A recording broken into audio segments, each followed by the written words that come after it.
1. We're live. Hello and welcome to Glitch Point. So again, it's pretty slow this summer, so we're just going to talk about a couple of news points. I think the biggest one is Epic Games Store or Epic Games not wanting their product to be in the Apple Store. So, well, Yeah. specifically, what am I trying to say?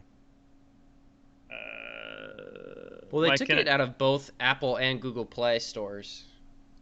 Yeah. So, I don't know what you're trying to say. Sorry. I was a little off. Yeah.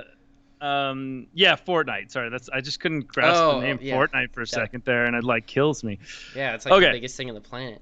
Yeah, no, I know. Not for me though. I'm No, not a I big don't play it Fortnite. much. Yeah, but it's really just their mobile content, and so I didn't even. I mean, I guess it's a huge portion of players out there use mobile, which Oh, yeah. I would have. I remember when this came out, and I was like, okay, like it's kind of cool that the mobile, and there was like same time like Diablo was gonna have a mobile version of that, and like I'm like, okay, well, if you're bored and you just want to kind of play a little bit, sure, but people are like consuming these mobile, wouldn't call them, I guess just FPS games, um, or large games, and Yeah. being able to play them effectively on mobile, competitively, Yeah. which Well, I mean, it's blows my mind. especially with Fortnite, it's something where you can kind of just play it and on the go, especially for like a lot of people that you're probably not. If you're gonna win first place every time, you're probably a little more like hardcore into it, so you're playing on something else. But for many people, they just like the enjoyment of playing it. So like, if you don't make it to the top, sometimes a game is just like a quick 15 to 20 minute experience that you can just kind of pick up, play on your phone, and go. Yeah, but are streamers attaching to this? I mean, I don't really I don't watch think so. Fortnite or really gravitate towards Fortnite content. So is it like professional players are playing this, or like Well, yeah, Fortnite is like the top streamed game almost all of the time around, along with like League and the big hitters. And yeah, people are playing it all of the time. Maybe not as but I'm just much recently, but I mean, yeah, it's a really, really big deal. Now, are they streaming it off mobile? I don't think so. that's what I'm asking, if Okay, they're streaming it no. off mobile. I, Because I, I don't even know if that's possible. I don't know if you can live stream from a phone. I'm sure there's a way. Epic is acting like this is like the shit and they can do whatever they want, because how dare you? I mean, it's How kind of the dare shit. you? Yeah, but it's not. I mean, that's the thing. I mean, it is the mobile content of their game. It's not necessarily where all players are going to be gravitating towards, anyways. So, Well, and I think just in the there way they're are. acting. Because Yeah, like with other mobile games, I know like Minecraft, I'm pretty sure that the mobile platforms are the most popular way to play that game. Same, yeah, I mean, then mobile games explode because I think that the majority of casual Fortnite players are the ones playing on mobile because like mobile all like the thing that I forget a lot when it comes to mobile gaming, especially with a game like Fortnite or I guess PUBG was mobile, there's Call of Duty mobile, like the yeah, larger scale mobile games. Mobile also encompasses people playing on a tablet, and then there's a whole group of people who connect a controller to their phone or their tablet because you can hook up a Bluetooth Xbox or PS4 controller to an iPad now. And then not yet, but I know in the fall they're introducing mouse and keyboard support for video games on the iPad. So you can play mouse and keyboard Fortnite on an iPad, that's pretty impressive. That is on the go gaming right there. well, there's that accessory that gives it a keyboard and kind of takes the iPad and like tilts it. I've Yeah. seen it, which is kind of trying to be the Surface Killer, Yeah. but not quite. I mean, it doesn't quite put it into the same vein because obviously the OS is still a mobile operating system, Yeah. not Windows or not OS X, which it should be, which will totally different podcast. Yeah. But I mean, this one is really interesting because I just don't think that this is the point in when you put your foot in the sand. I think the point, because there are other marketplaces where I think that they're going to have to enter in, especially with the new consoles coming out. And are they going to want to try to, you know, make their microtransactions, try to make money off their microtransactions internally on like Xbox and PlayStation and other marketplaces, and like, why stink up your waters now before everything's gonna come? Like, Well, if I get in this wrong, then screw me. But from my understanding of the brief amount of stuff I looked into it, the issue was that, like, yeah, with other markets like console and PC, Epic doesn't really have to give.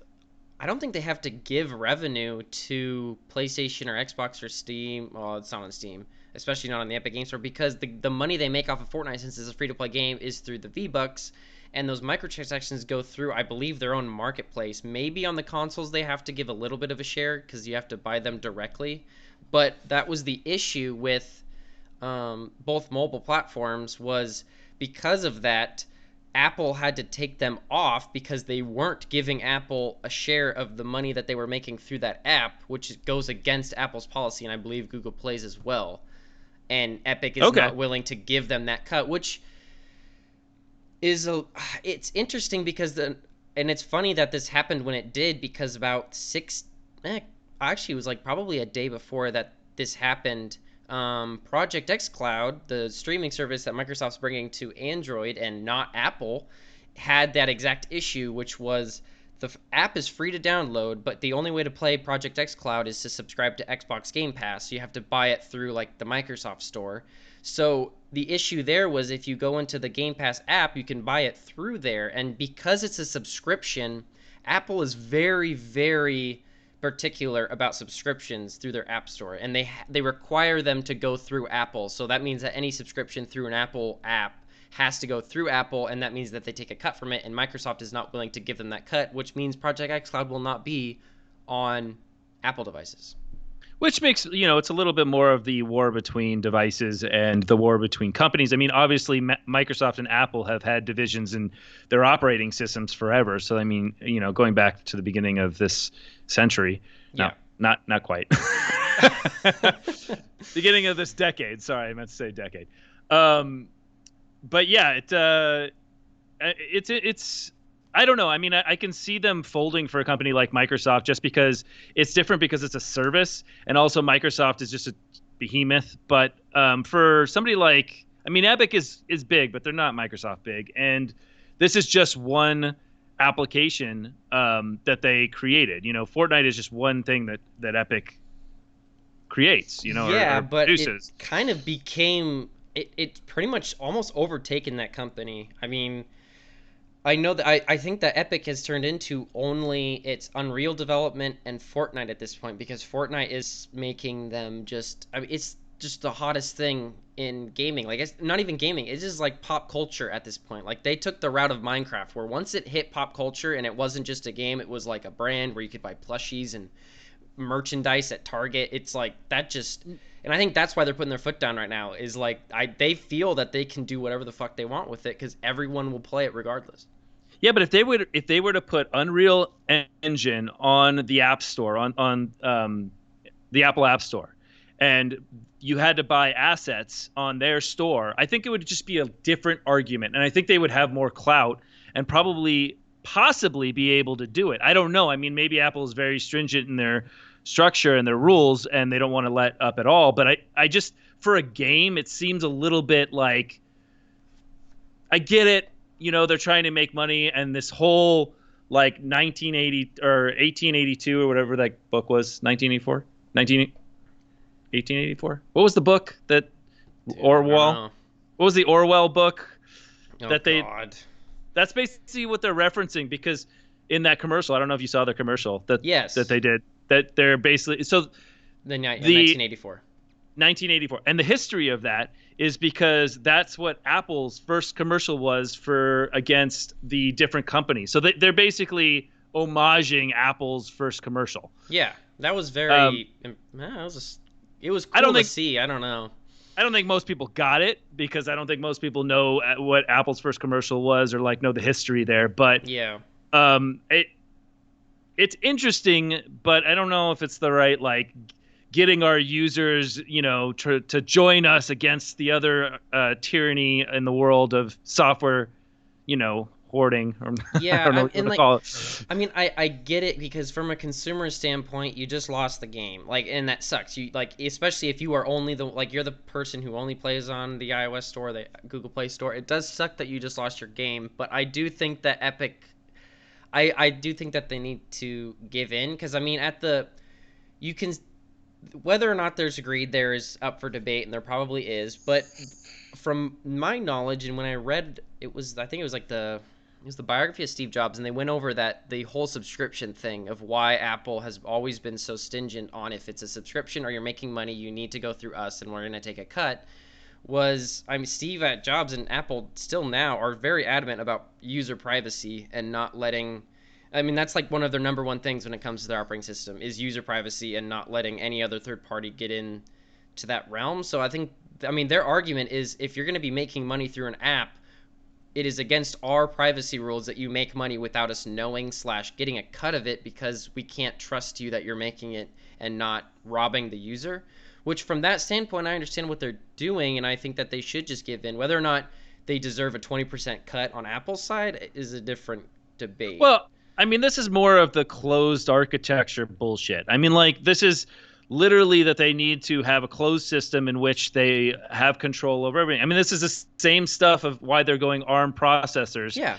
And they're making their own ARM architecture, they're making their own architectures because they want to be able to force you to use their product, and then you're stuck with it. And then people that are programming, obviously, if they want to use the instruction set, then they're learning a different instruction set. It's the same reason why you're plugging in a different proprietary plug or whatever the hell they have, like, and Thunderbolt and all that stuff that happened. Yeah, and I mean the closed architecture is a design philosophy that Apple will hold to the grave, because from their point of view, and it is a good point, that when you own the hardware and the software side, you are going to get better, might not be the word, but I'm going to use it, but like, you get a better experience, especially from the developer side of you, if you know the hardware. And then we see that with iPhones and especially the iPads, which have both been on the Apple made ARM processors for, I think, since the beginning. Maybe not the iPad, but the iPad has for a while, which is, it outperforms. I mean, the last iPad Pro that came out was outperforming some of the MacBooks in terms of just benchmarks, because because they have full control over the full stack, which you just don't. That's fine. Well, it's also just a reduced instruction set. It's RISC, so it's a reduced instruction set that allows you to have a more. So it's basically having fewer instruction calls to do. So it's like fewer building blocks rather than a complex instruction set, which will have, tons of different calls that you have, and it just bloats the system. And then you have to have, it's hard to make efficient. I'm not going to speak 100% to this because I don't know if I can really understand it, but I don't know. It's interesting because, like, even today, I was watching some YouTube videos and I found out that this guy called Agner Fogg, I think he's a computer scientist. I forget what country he's from, but he basically had the same idea of creating a very reduced instruction set to create performance, and it really does allow for better energy usage and longer battery life and all that kind of stuff. So I'm okay with all of that. The problem is why does it have to be why don't they just use ARM? Why do they have to use an ARM variant that is Apple created? Well, and that's what's annoying. No, it is like the core architecture of it is ARM. It's just the fact that Apple is the one producing these processors rather than going to another company that makes an ARM processor. So it's still the ARM instruction set. From what I understand, it's their own instruction set based off of the ARM instruction set.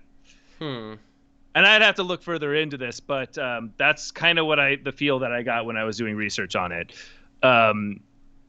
But yeah, so I mean, and that's frustrating. And I may be wrong, since we have a difference of opinion here. So I always concede that I could possibly be wrong, but I think it is, and I'd have to look it up. And it's going to take too long to look up right now.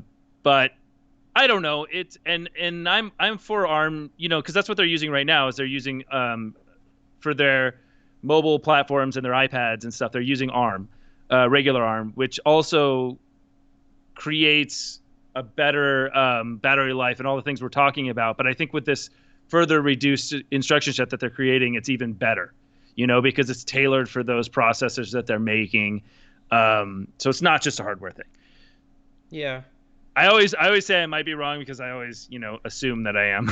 Yeah, As a computer scientist, I always assume I'm wrong. yeah, and I think, I mean, it was the whole switch to ARM on. I mean, it's kind of crazy that it not necessarily hasn't happened yet, but like, I mean, or not Apple, Microsoft tried to do it, but I mean, the way they did it was just such a Microsoft thing. They made one Surface that used it. I think it was like the Surface X or whatever, and it was just like, since only one product used it, it didn't. Of course, it didn't sell well or stick well with developers, because it's like, why would I make things for this one thing when there's all these other things? And I think that, I mean, I respect Apple for every time that they do something like this where they change architectures, they commit to it very heavily, to the point where, Yeah. even though it does suck to force people into this, I mean, again, the as someone who owns the iPad Pro, it is just a beast of a machine when it comes to what it can do. And again, it is limited to its mobile operating system. And there's some great apps. Like, I'm glad that Adobe's ported most of their apps over to it, and they work phenomenally on this thing. But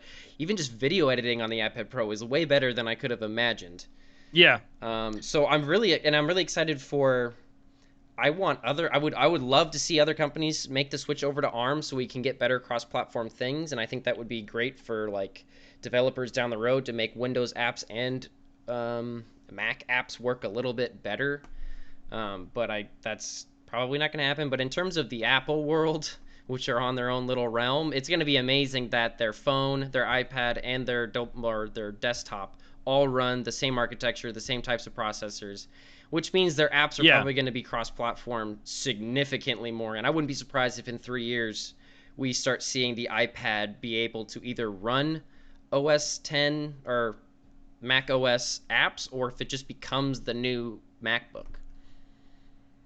Yeah. No, I mean, it definitely, it'll take a little while. So I think that people are thinking this is going to come right around the corner. Yeah, they said that they would show off the the first generation of them either within the year or in a year, and then they said that within 2 years all of their stuff will be over to ARM. So Yeah. any new product will be ARM related or ARM. Well, architecture. they're gonna have both of them simultaneously, because anything that is not built, an application built by Apple themselves, is gonna probably not be optimized for ARM.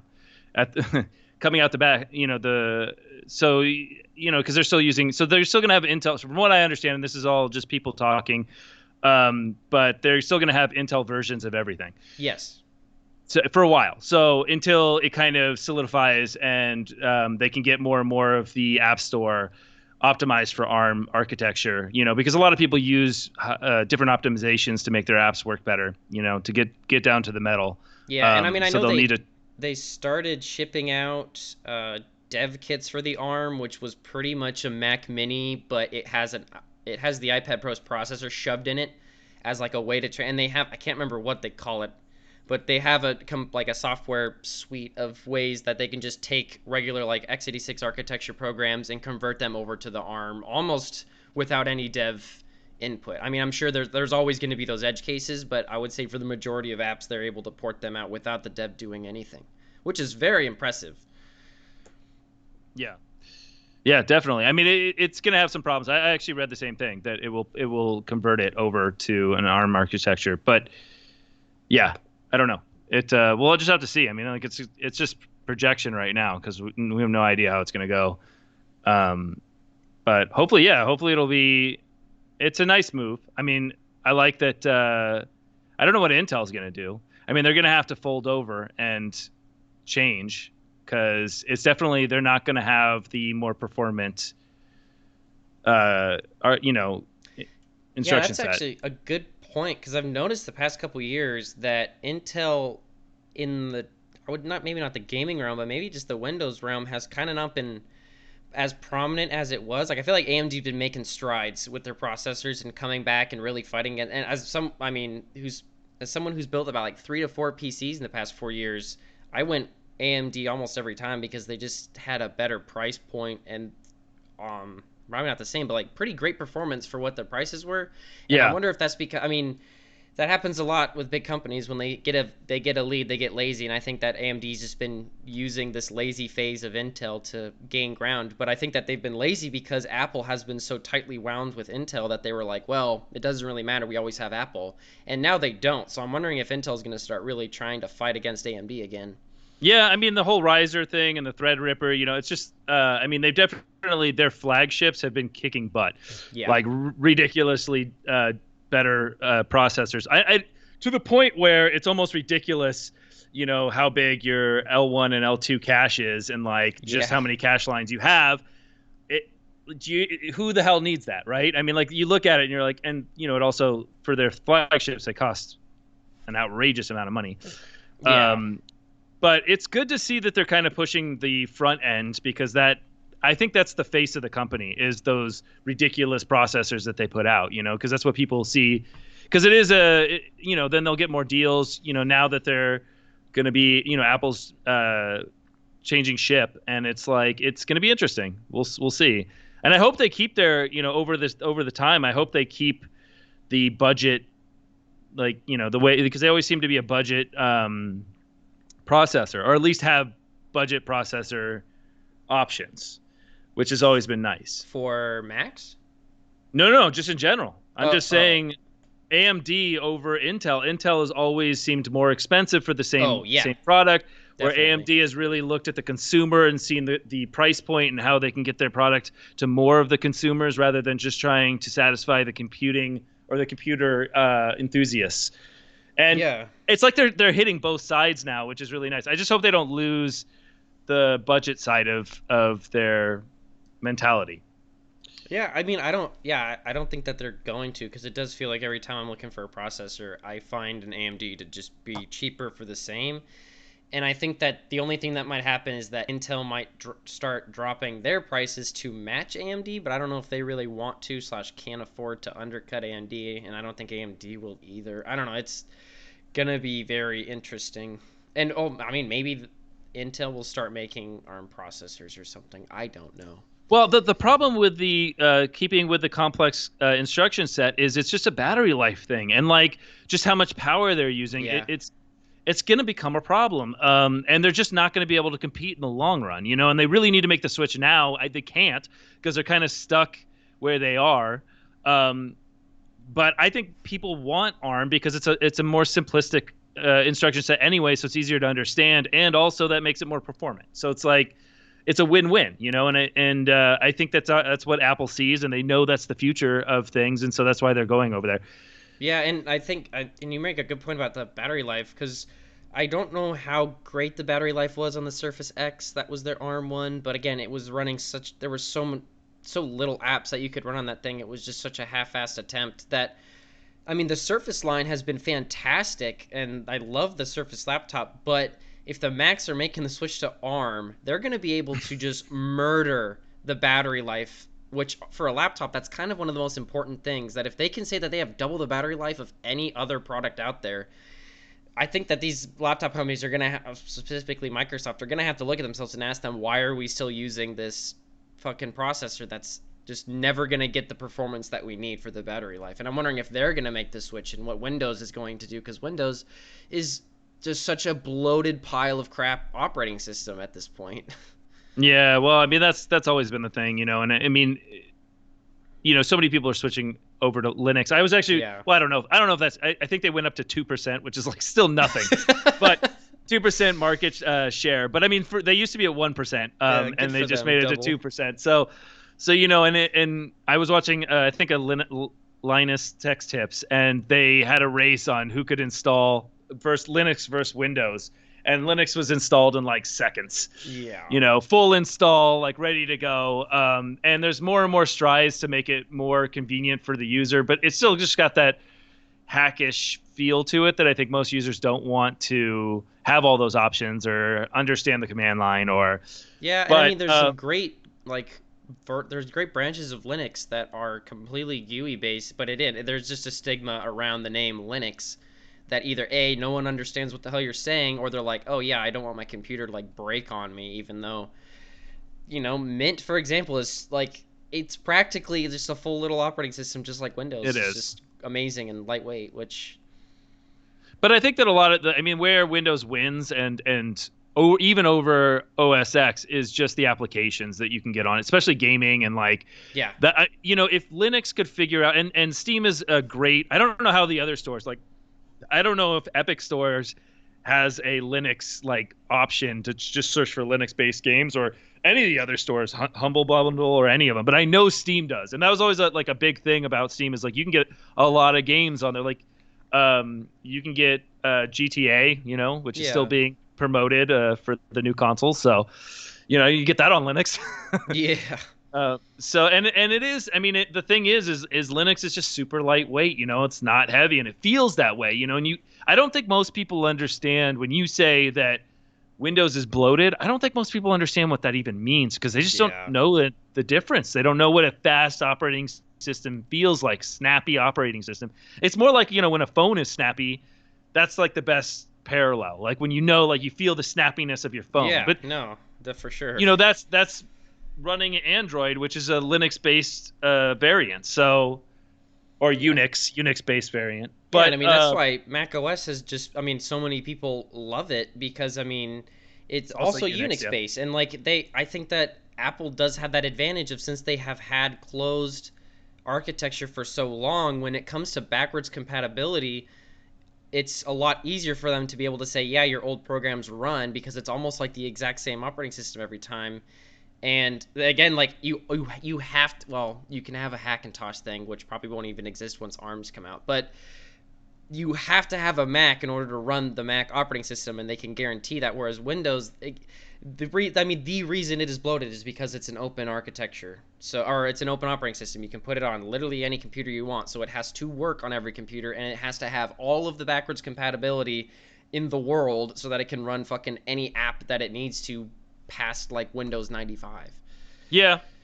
But the thing also is it's still proprietary, right? I mean, it's still it's developed by Microsoft. And I didn't even think about this, and someone brought this up in a video I was watching, was that one of the greatest part about Linux is the security of it, because since most of the things are open source and most of the things are being developed by the community, if there is a day one vulnerability, it will be patched by the community, meaning there's hundreds of eyes on it all times, and like that's what you kind of get with a Linux environment is this idea that it's constantly evolving by us, the people that use it.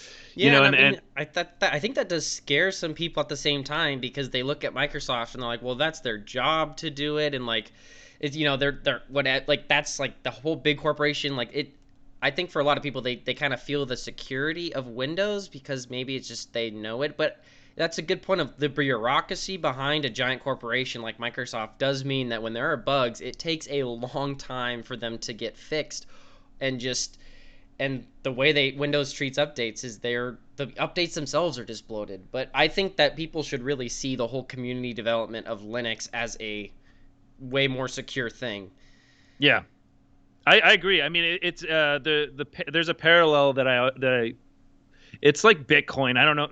This would be a whole nother explanation, but basically, one of the security reasons for Bitcoin is there's so many people that are trying to update the ledger. So like the ledger, which is all the transactions that happen, and so you can't have any fraudulent ledgers because by the amount of computational power it would take to update that ledger, there's so many people doing it that you would be overwritten. And that's kind of like what I see with Linux. I know that was pretty fast explanation for a complex thing, but I think the term for that is like I think it's decentralized. Like or Bitcoin is a decentralized thing. Yeah, so if you look that word up, you can get a better explanation. But that was fast and good.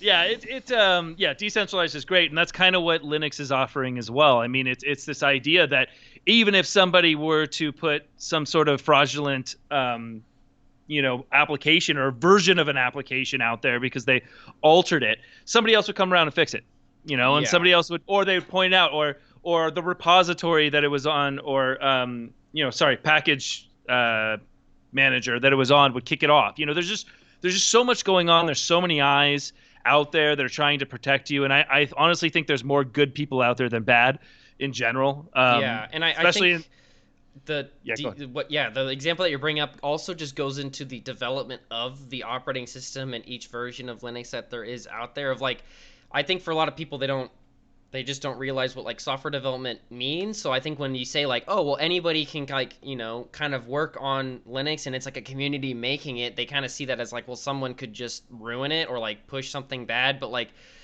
they just miss the entire version control part of it, where there's still a community of people in the Linux community that are like okaying things to go into the operating system. Like there's an entire process of approvals, a multi-step process of approving something to go into a Linux update for each Yeah. version of Linux. But there is I think the problem that Linux has is it's just poorly marketed. I there's There's there's like just no too marketing. many.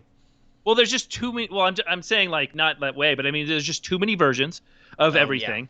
So that just makes it too complex. Like there are like so many different operating systems you can choose from. You can have one that's like, I don't know, Backstreet Boys, which I don't know if that exists, but there probably is. Probably. Probably an operating system that's based off of that. So I don't know. So it's just, I think that if you stick to the big ones, it's pretty good, and like you can obviously swap out your distros really easily, your distributions really easily, and be able to try a lot of things. But I think that is their biggest problem is there's no solidarity. It's kind of like the music industry. I'm going to parallel again. Here we go. So the music industry used to be really easy, right? And I think that's why bands made so much money back in the day, was because MTV basically just decided who was the great bands and they fed it to you. And we were spoon-fed the idea of what was great, and that's super easy. And then once, Napster came along and everything got, went online and they were trying to sell their albums now per song, it just got crazy, and like now it's just so split and divide, and there's not, everybody has different favorite bands. You talk to everybody, you probably haven't even heard the band they're listening to. And that's just kind of where we are now.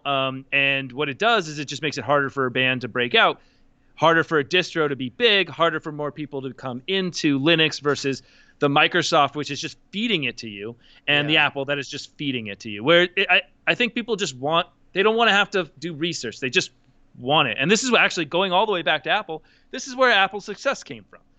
This idea of a closed system and this just packaging it in a way that you can give it to the consumer so they don't have to think.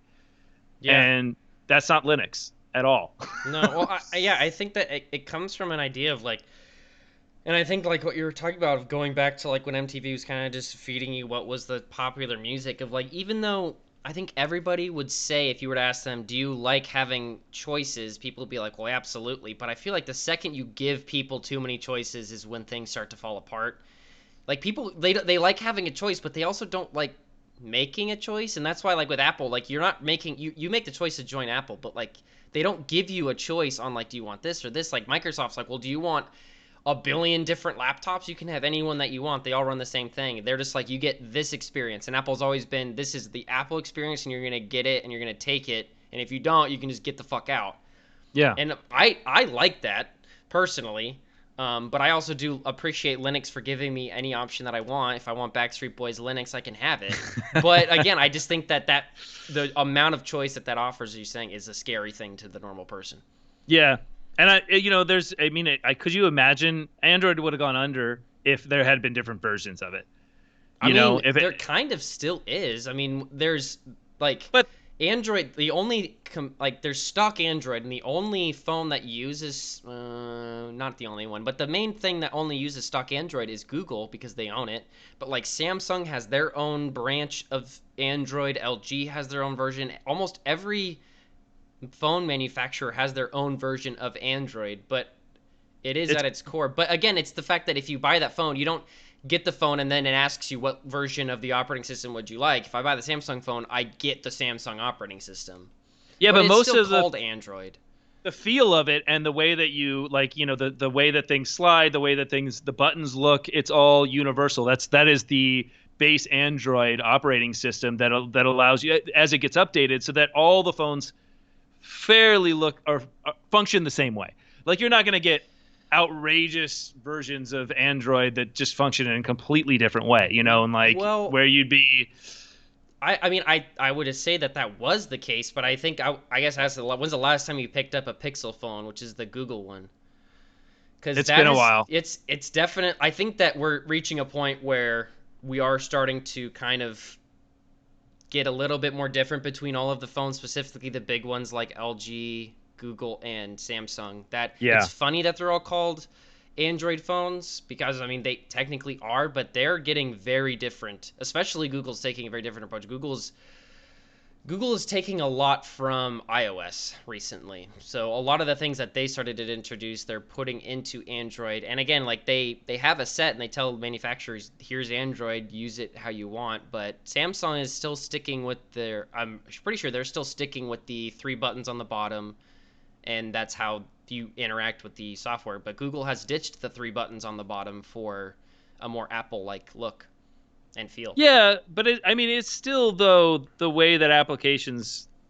I don't know. I mean, there's you still have the Android store, which is going to be universal across. I mean, obviously, Yes. you still have the way. I'm trying to think of like a good example, but just the way that like applications launch, the way that the animations are, like I don't know. I maybe I should pick up a Pixel and see the difference because I just what is a good example of them being like drastically different other than just like Well, aesthetics because I, that's like hardware based, right? Like the buttons on the bottom is hardware based. Well, the no, not anymore, because the buttons on the bottom of the phone are all on the screen now. Oh, that's true. But and I think that that is my main difference is yeah, with the Google phones, you have like a single bar on the bottom that you can use to like swipe. It's more it's all gesture based like an iPhone, so you swipe up from that little thing, and then where Samsung, they still are going with the whole three buttons, where there's the back button, the view button, and then the home button. Yeah. And many other ones are still using that as well, but I don't know. It's really interesting. Android's getting a lot different, but I don't know. I mean, and I think that's it. Just goes back to the closed architecture. I loved having Android phones, but at the end of the day, Apple just their phones perform. They just outperform them. Even though the specs of every Android phone right now are way on paper are better than any iPhone, but because they have the closed system, my phone just is way snappier and faster at running just being a phone, and it lasts significantly longer than any of the Android phones that I've had. But Yeah. And you know what the funny thing is though, we're not even very far away from no one caring because the differences are insignificant. Um, to me, like we're so close to what I would consider perfection of a phone on both ends, especially with the moves that we're going to see in the next, I don't know, 3 or 4 years. I think it's going to be battery life. Probably it'll get a lot better. I mean, I know there's new technologies like solid state batteries, which I hope will come out. I don't know when that's going to happen, but that's supposed to like triple the battery life across the board yeah, um, for lithium ion batteries. It's actually, but it's created by the same guy. Well, sorry, it's created by one of his students, but the guy that created lithium ion batteries and got the Nobel Prize for that is coming out with this solid state battery hmm. that's supposed to revolutionize the battery industry. But so what I'm saying is like that's the last place where because phones are pretty fast and like everything's pretty snappy and like we're getting to the point where the screens look pretty good. Refresh rates you can barely tell the difference. It's things are getting so like we're in the last like I would say 5 years until I don't know what's going to change people's need or create people's need to get a new phone. And it'll have to be more creativity, I Well, suppose. I mean, I think you make a good point about like just the phone in general. I think that software wise, I mean, yeah, both operating systems are super amazing at what they're doing, and the past like 3 to 4 years, it seems like every time a phone comes out, the number one thing that it's like advertising in terms of the Apple versus Google phones are the camera. Like that is a huge like cameras are like the biggest deal of a phone at this point. And I mean, maybe that's just what phones are going to be is like they're trying to really combat against just the camera industry for some fucking reason. I don't know. Well, I think the next big thing, the next big evolution in tech is going to be the cloud operating systems, and things like that. Which we've talked about quite a bit on this show, and I understand that some people don't have the access to internet, but now with the 5G and also who was it that didn't Bezos launch a new satellite? I can't remember. Was that? Yeah, I think he just did. Like he just new satellite launch. But basically, he's trying to. I think it was Bezos. Is trying to create a comprehensive network across the globe. So, Oh, and I if don't we're think able to do that, I don't think that was it Bezos. I thought that was. I don't know if they started it, but I'm pretty sure Elon Musk was trying to do yes, that. Elon Musk. Yeah, you're right. Okay. It was Elon Yeah, Musk. I don't Okay, know so if he started that process, but yeah, he no, definitely wants to do that. he got approved Okay, to cool. do it. Cool. So yeah, that's right. It was Elon Musk. I apologize. These people are all the same to me. They're all just rich white guys. It's okay. So I mean, if that's the next connectivity point in our evolution, it's gonna be interesting because now you're gonna that argument of are you connected and can we run the cloud anywhere is gonna go away, and I think that now, having these devices that are just windows into your operating system is going to be the next step, hopefully. Yeah, no, I Um, really think that. I mean, baffles me that the internet is not considered a utility in the country or the world, and that it's gotten to the point where everyone should and have access just to the like it should just be just a given thing, which is why I'm an advocate for the big just a world Wi-Fi network through satellites or whatever the hell, because it does. I feel like that's not even that's where we have to be taking technology, yeah, and I out don't of the know if ground.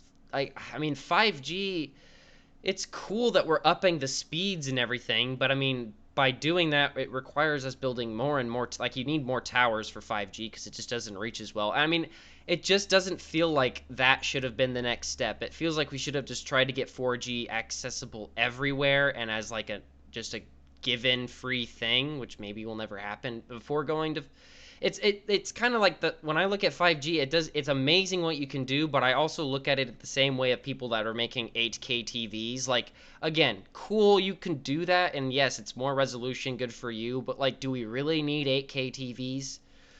Like, I just feel 4K is like it's just stop. It's good enough. We can move on to something else, like make the TVs thinner or do something. I don't know. But that's the whole point. Like, that's exactly what I'm saying. We're getting to the threshold in so many areas where it's exactly what you're saying. Who cares anymore? Like, once Yeah. 8K, like, what's after 8K? Like, do we care? And like, is there any perceptible difference between anything after that point? And we're going to reach that in so many categories where your phone lasts long enough. It's like, great. If your phone lasts for longer than a day, no one's going to care anymore. That's basically because you can throw it on the charger. That's easy. Like, barely are you ever going to go to a point where you're going to have a plane flight or something that's going to go that long. And I suppose you could say with computational needs, like, with graphics cards, but it'll drain the battery more. But I don't know. I mean, we're going to reach the edge where I mean, currently I've had the same phone for 3 years now. 2 years. So 2 years. And I just don't like. I'm thinking about getting a new phone, but it's like I don't really care. It's like my phone does everything I need. It's not really that slow.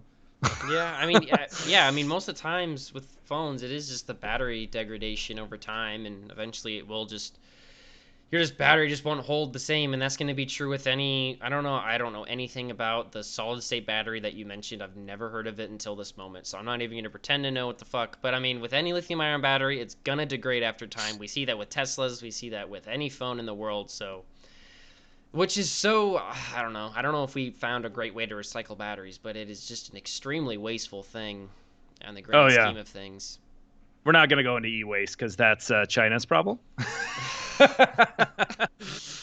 Oh um, boy. if anyone doesn't know, they buy up most of our e-waste and all our biohazardous waste. So have fun with that one. Yeah. Yeah. So yeah. I mean, I know that you can just buy a new battery, but yeah, that is wasteful. But that is an option that instantly makes your phone almost new. Other than the bloat that you get from forced updates from from Android or whatever you're using. That's just because I think they kind of use that to push people to their new phones, but that's just another tin hat conspiracy theory. But it does seem likely. Well, yeah. See, I mean, yeah, that's been a conspiracy for so long, and I mean, Apple got So Apple, I mean, that was like I think it was like 2 or 3 years ago. Apple got a lot of shit, and I think they tried to get people tried to sue them because people found out that when Apple did have an update, they would slow your processor down, and people were like, "Oh, you're just pushing me away." And their argument was, we understand that we should have been telling you that we were doing this. That's our fault. Yes, that's shitty. And then the second one was they're like, well, you don't realize that like your phone's battery is fucking dying every fucking day you use it. Like it's just every day it's going down little by little, and as years go by, which an update happens about on Apple devices, it's about once every year, and then you have mini ones, but they would do it after every big update because after a year your battery's going down. So I mean the way they described it was we could extend your battery life by lowering the cores, like the frequency of your CPU, which that's exactly what happens when you lower the frequency is you're just saving your battery life. So if they kept your processor at the same speed, it would just kill your battery just as fast, which I'm pretty sure could be an exponential degrade. I'm not sure, but Yeah. so yes, they definitely slow your phone, and they still do it. They just tell you that they do that now, and I'm perfectly fine with that. Because I would rather have a phone that lasts longer than a phone that's just blazing fast all the time but dies in 5 minutes. Well, I don't know where material science is right now, but I definitely have noticed, and that's kind of why I couldn't. Because back in the day when I would get a phone, you could definitely notice the difference between when you had the phone. Even in the first couple of months, the battery would be worse, and it would go Yeah. down. My phone seems to have settled to a comfortable, like I'm comfortable with it. I can get through half a day, and it's not like I don't know if there's been change in how the materials are constructed for the battery or lithium ion batteries, but it does seem like they do have a little bit more of a shelf life than they used to. Yeah, well, Um, I could be wrong with this, but I'm pretty sure I was when I looked. I don't know why I was looking up lithium-ion battery technology, but the way that I had it described to me that I remember was the batteries make like a grid lattice, and that's how they hold the energy. So when you're charging it, it's just like laying down energy, electrons, whatever, onto that lattice. And when it's low on battery, the lattice is very empty, so it just absorbs it very quickly. But as it fills up and we start getting to the 80% and 90%, it takes more strain of the battery to get those final electrons down in there, and that's why it's kind of and that's why Apple currently does a thing where, and they mentioned that, or I think Tesla mentioned that, and that's how it got brought up to me, was that they say like as time goes on, don't charge your car to 100% if you don't need to. Like leave your car lower on battery if you just don't need to go somewhere. If you need to, go ahead, but charge it only as much as you need it, because if you keep pushing it to 100 every single time, it's going to die quicker. And then Apple, like now, after I think a year of use, your phone tells you, if you want to let me, I'm going to try to save your battery because you don't need 100% all the time. So when I charge my phone and it hits, I think 80% now, it says I'm going to stop charging because I don't think that you're going to need to use your phone that much, and it just analyzes my activity. So it Interesting. charges 100% when I leave it overnight because it's like, yeah, I'll give you the full charge. But if I just put it on the charger now and left it for about 30 minutes, it would stop at 80 and just say, this is all I'm going to give you right now because you don't need 100, to try to save its battery as best as possible. So it's very interesting. Yeah.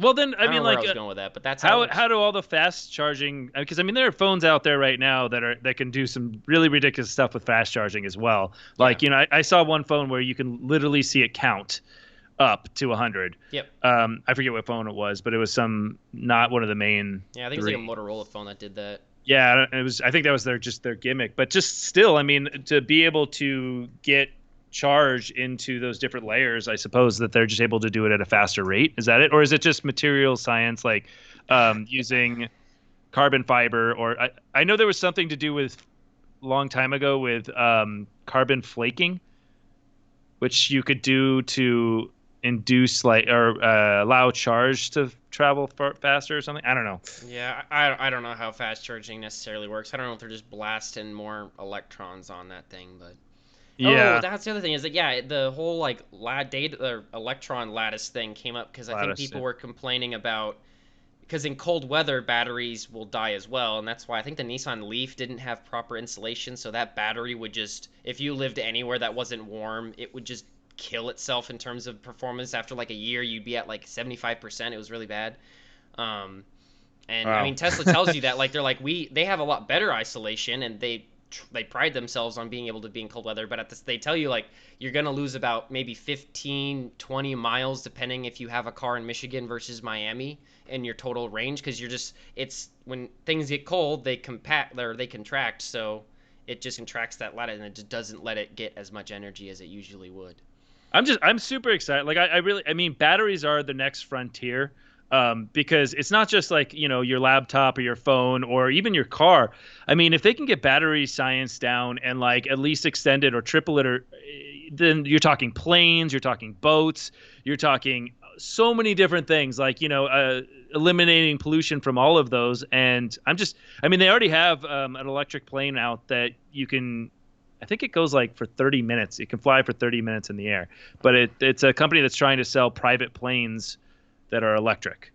I forget the name of it, but yeah, it's really neat. Like I'm so for having one. It's like you don't have to hear the motor, which I think is amazing. It's just everything's more silent. Yeah, and I think it was like 2 years ago.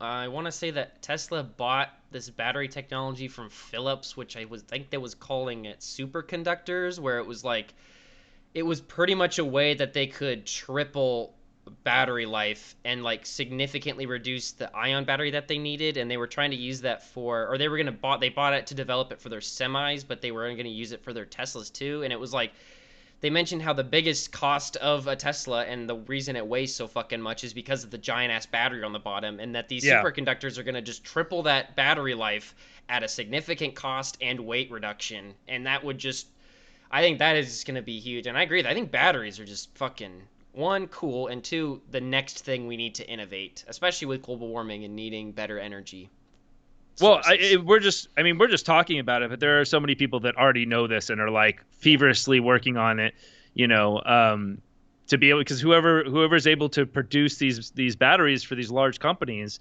will make a fortune. Yeah. And everyone's kind of trying to be that company that comes and redefines what batteries are, because right now they're kind of stilted a little bit. You see some. I mean, definitely what we're talking about. It's not that the batteries themselves are changing. It's the efficiency of the machine. So the changing of the instruction set, how the machine utilizes electricity, and with the displays, they're more performant.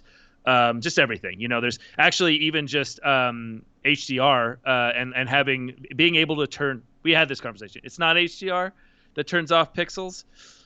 No, it's OLED. Fine, whatever. OLED. Okay. Of course, I didn't look that up. But yeah, just being able to turn off the black pixels so they're true black saves a bunch of energy, And it's just like all these little things that we're trying to figure out to save a little bit of energy here and a little bit of energy here. The other thing I was going to say is one of the top benefits that I see from this is the reduction of heat. Yeah. God, laptops get hot these days. Holy it's ridiculous. Shit. I know. It is awful. Like I can't even have, like, you definitely can't have them on your lap anymore. You have to have some sort of board or have it on a table, because you'll fry yourself. Especially when it comes to just anything that is like considered a gaming laptop. Yes. I think that gaming laptops, especially, I think when everybody realized that the mobile versions of desktop processors were shit and never were ever good, I think that's when they decided, fuck laptops being mobile. It's supposed to just be a desktop that you can take. It's a desktop that you can move easier than a fucking tower. I don't think that any gaming laptop is meant to be played on the lap anymore. I think that it's meant for just a desk, which... Yeah, definitely. Well, I mean, yeah, if you can fit a whole 1080i in that fucking thing, good for you. But Jesus Christ, it's going to sound like a jet engine, which, I mean, the PS4 sounds like a jet engine too, so whatever. But it's coming out with these really ridiculous designs to like where they have just like these blank spots because the heat's too, so they move the keyboard down. Yeah. And then they move the mouse pad over to the right. And now they're putting displays there, which actually looks pretty good. I mean... Yes. Because it's so hot that, and I don't know what happens to those displays, but that's still the heat zone that they're putting a display on for a secondary display. And it's like, okay, well, I guess, but isn't that where all the heat is anyways? Fuck the screens. Just move the keyboard away from the hot zone and let me fry an egg on that thing. Like little George Foreman razor right there. I'm fine with that. Yeah, sure. Razor's the only one that... Yeah, your razor has gotten hot enough to where I swear to God you could cook on that thing. is Yeah. dangerous. Well, the other aspect is it makes all the components more risky of breaking, like because they're just overheating all the time. Yeah. So your life of your laptop now has shortened significantly. And you know what the funny thing is, no reviewers talk about that because they just get it, they play on it, they review it, and they never use it again. And it's never like, oh well, this thing will only last you like a year because the heat is destroying all your components. Yeah, and it just sucks that like I mean, they so many people I see, and if the fact that they sell it means there's a problem of like laptop fans, like little stands to put your laptop on with four ass Oh fans yeah, on the bottom, and it makes it even loud. It's like, can the laptop person just make the laptop correctly? Like I like yeah. that Razer's made thin laptops, but oh my god, they do not cool. No, well, It's and this just is not worth it. Apple kind of wins in this category because they've definitely kept for quiet, you know, and I think they throttle their fans up to the point where until you really really need them. Like they won't even run them at a high rate. I don't think that maybe the MacBook, like their highest end laptop has fans, but other than that, I don't think there are fans in any of their laptops. Oh really? There's Yeah. no Well, fan in my iPad or anything like that. maybe it was the Pro. Yeah, not in the pads, but I think it was in the Pro. I was just watching a video today, so. Oh yeah, I think in the Pro, but the Air and then maybe the base MacBook doesn't. But they fucking hate fans at Apple. Yeah. If they don't have to do it, they will not. Which I think is another huge advocate for this ARM thing is they realize, oh my god, we don't need a fan, which means we can put. I mean, it all works out. If you have the ARM, it's cooler and you have better battery life. But since it's cooler, then you don't need fans. And since you don't need fans, you have more room for a bigger battery. And since you have a bigger battery with better performance, you can just, again, you could triple and double battery life. And it's just going to be insane. Yeah, no, I agree. I think and this is where I think everything needs to move. Yes.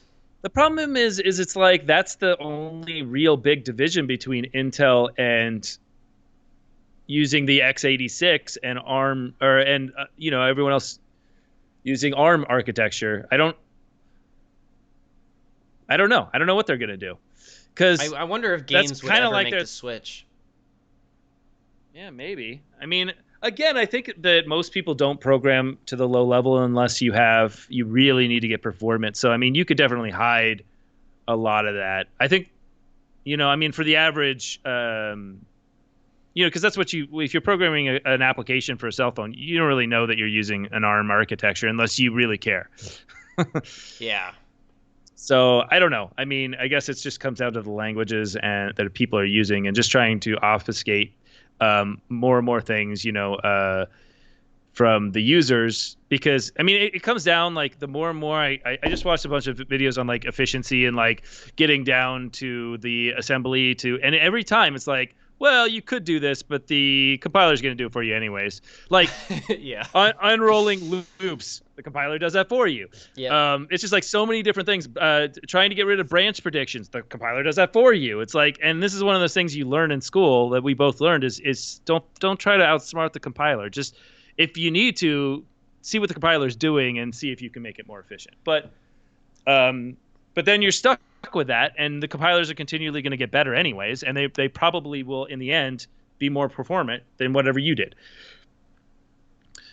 Well, yeah, I agree with you, but we are at the end, and not gonna lie, we have gone so far away from video games that that like you're dropping terms that I guarantee barely anyone watching this is gonna be like, the fuck is he talking about a compiler for? What the hell is that? So if this is your first time watching, this is definitely a video game podcast. Guarantee you. Other weeks are definitely video games. But yeah, I think that's a good place to end. All right. Yeah, that's not our fault. The community is running slow. We need more games. Yeah. More games, please. But we should definitely start doing this, but at the end of our podcast. But anybody listening, if you're not live, because I don't think anyone's listening right now live, but every Monday at 6 o'clock Pacific time, we are live on YouTube, and then we publish our episodes on Monday at around 8 o'clock on all other platforms. All right, cool. All right, thank you, everybody. Yep. All right, good night. All right, that wasn't bad. No.